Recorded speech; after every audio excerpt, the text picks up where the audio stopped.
Já parou para pensar como que gigantes da tecnologia tipo o Google e o Spotify usam a mesma linguagem de programação que cientistas de dados e desenvolvedores que trabalham por conta própria? Bom, é sobre isso que a gente vai conversar hoje. Vamos mergulhar fundo no Python e entender por que ele é muito mais do que só uma ferramenta. Ele é, na verdade, um pilar essencial que está moldando o futuro da tecnologia e, quem sabe, de muitas carreiras por aí. O nosso roteiro é bem direto. Primeiro, vamos entender esse cenário da revolução da inteligência artificial. Depois, a gente vai ver por que o Python virou a linguagem fundamental para essa nova era. Aí vamos explorar o ecossistema poderoso dele, analisar o impacto real nas carreiras e, por fim, dar uma espiada no que o futuro reserva para a linguagem. Vamos lá? Ok, para começar, vamos colocar as coisas em contexto. Nós estamos vivendo uma transformação tecnológica que, olha, não tem precedentes. E ela é movida por duas forças gigantescas: dados e inteligência artificial. E essa transformação, ela não é nem um pouco sutil. Pensa bem, da saúde ao marketing, da indústria ao entretenimento, a IA está redesenhando tudo, criando possibilidades que a gente nem imaginava. E claro, isso gerou uma demanda enorme por ferramentas que sejam, ao mesmo tempo, super poderosas e fáceis de usar para construir tudo isso. E aqui vem o ponto principal. Essa ferramenta já está em todo lugar. Quando a gente usa o Instagram, ouve música no Spotify ou chama um Uber, a gente está interagindo com sistemas que, em grande parte, rodam em Python. E não é só isso. Até potências como o Google e a NASA dependem dele para operações super críticas. Tá, mas como foi que o Python se tornou o grande protagonista dessa história toda? Vamos entender agora o que faz dessa linguagem a verdadeira língua franca da era digital. A definição técnica, na verdade, já entrega o segredo. Ser de alto nível quer dizer que a gente consegue escrever comandos que parecem com a língua inglesa, sabe? Em vez daqueles códigos super complexos que só o computador entende. E a característica mais famosa, a sintaxe simples, significa que a linguagem foi feita para ser lida quase como um texto normal, o que a torna incrivelmente fácil de aprender e usar. E a jornada do Python é fascinante, né? Ele foi criado lá em 1991 por um programador holandês, o Guido van Rossum, e evoluiu de um projeto pessoal para se tornar a linguagem padrão de ensino em lugares como o MIT.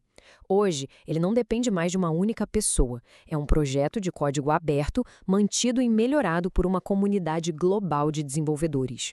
E essa filosofia de simplicidade não é por acaso, não. Ela está escrita nos princípios da linguagem, que são conhecidos como o Zen de Python. Esse princípio, simples é melhor que complexo, explica exatamente por que programar em Python parece tão produtivo. O foco é resolver o problema e não ficar brigando com a linguagem. E esse exemplo ilustra isso perfeitamente. Para fazer uma tarefa super básica, tipo imprimir Olá Mundo na tela. Em outras linguagens, você pode precisar de várias linhas, chaves, ponto e vírgula. Em Python, é só uma linha, direta, clara. E essa economia de código se traduz em projetos mais rápidos e com muito menos chance de erro.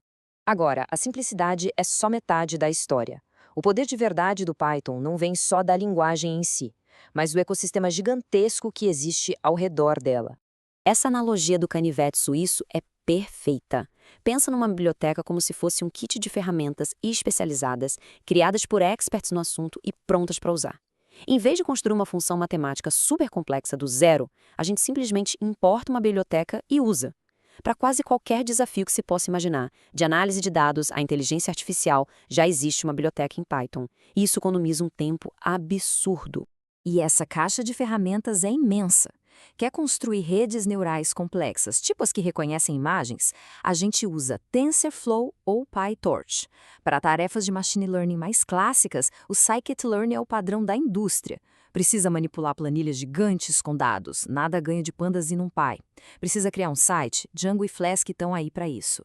E para ensinar uma máquina a entender textos? NLTK e Space. Cada uma dessas bibliotecas é literalmente um superpoder.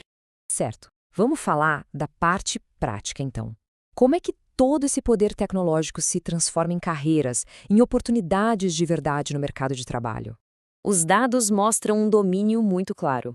Quase 2/3 do uso de Python no mercado, uns 66%, estão concentrados em ciência de dados e inteligência artificial. Isso não quer dizer que as outras áreas não sejam importantes, claro. Desenvolvimento web, automação, cibersegurança, Tudo isso são campos muito férteis. Mas o epicentro da demanda está na capacidade do Python de lidar com dados e inteligência. E essa demanda toda desenha uma trilha de carreira bem clara, quase uma escadinha. A porta de entrada, muitas vezes, é como analista de dados, usando ferramentas como Pandas para investigar os dados e tirar conclusões. Com mais experiência, com um foco maior na infraestrutura, o profissional pode virar um engenheiro de dados. E no topo dessa jornada, com domínio de estatística e de modelos, está o cientista de dados, que usa ferramentas como TensorFlow para basicamente prever o futuro. E cada degrau nessa escada significa mais complexidade, mais responsabilidade e, claro, uma remuneração melhor. E os números só confirmam isso. De acordo com a pesquisa da Stack Overflow, mais da metade de todos os desenvolvedores do mundo já usam Python. Isso é mais que uma estatística, é um ciclo que se retroalimenta. Quanto mais gente capacitada no mercado, mais empresas adotam a linguagem, o que, por sua vez, cria ainda mais vagas para esses profissionais. Para a gente fechar, não adianta só olhar para o presente, né? Vamos ver como o Python está se preparando para continuar na crista da onda no futuro. O futuro do Python tem um foco principal: performance. Para continuar competitivo, as próximas versões vão trazer mudanças cruciais. A gente vai ter o chamado multithreading de verdade, que vai permitir que o Python faça várias tarefas ao mesmo tempo, aproveitando ao máximo os processadores modernos. A gente vai ver um compilador JIT, ou Just-in-Time, que otimiza o código enquanto ele está rodando, deixando tudo mais rápido. E ainda teremos ferramentas avançadas que funcionam como um raio-x do código, para achar exatamente onde ele está lento. Então, o ponto-chave é este: o Python não está só sentado em cima da sua popularidade. Ele está evoluindo, e evoluindo muito, para resolver os desafios do futuro. Todas essas melhorias de performance garantem que ele vai continuar sendo a ferramenta perfeita para as demandas cada vez maiores da inteligência artificial e da análise de Big Data. Fica bem claro, então, que o Python não é só mais uma linguagem de programação que está na moda. Ele é uma plataforma completa para o futuro, construída sobre simplicidade, colaboração e uma busca constante por mais performance. Ele já é um pilar da tecnologia de hoje. A grande questão que fica é: que papel ele vai ter na construção do futuro de cada profissional?